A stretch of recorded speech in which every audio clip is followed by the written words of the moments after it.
বাংলাদেশ সেনাবাহিনীর ৬৬ পদাতিক ডিভিশনের ৭২ ব্রিগেডের ৩৪ ইস্ট বেঙ্গল রেজিমেন্টের Pirganj camp commander major Rashdad খানের সহায়তায় ও ক্যাপ্টেন রাকিবুল হাসানের নেতৃত্বে মিঠাপুকুর থানা পুলিশের সহায়তায় বিপুল পরিমাণ চোলাই মদসহ ২ জন ব্যবসায়ীকে গ্রেপ্তার করেছেন। আপনারা দেখছেন ২৪ আলো.com-এর সৌজন্যে।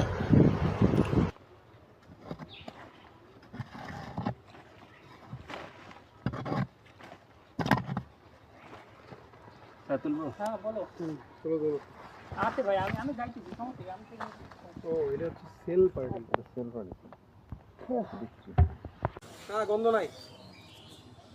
ওই ধরেন ওয়াশরুমে ঢুকছেন, ওয়াশরুম করছে। হ্যাঁ সব তুলে ফেলেন। তো বালতি সুন্দর রাখো, বালতি করে যাবো।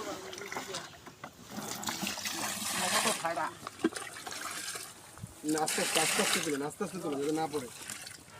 বলবো তুমি চলে যাও, এদিকে চলে যাও, হুজুর সাহেব এদিকে আসো।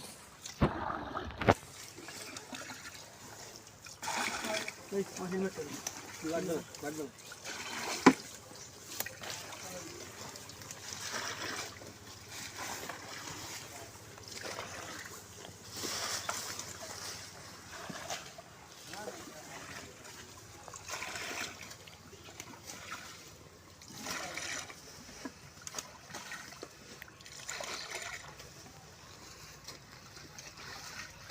ইয়া করো এটা আরেকটু, ওটা আরেকটু ভরো।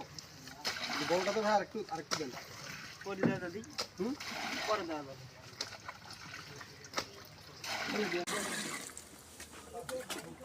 গন্ধ আছে নাকি? গন্ধ থাকার কথা না, পিওর গন্ধ।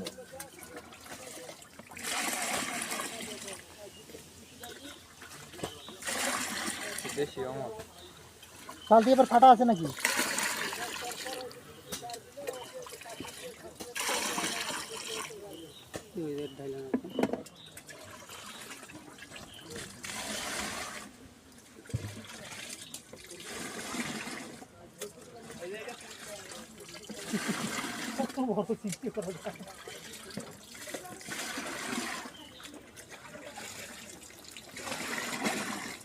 দাদা এটা ফাটা, করতেছে দাদা, এটা ফাটা।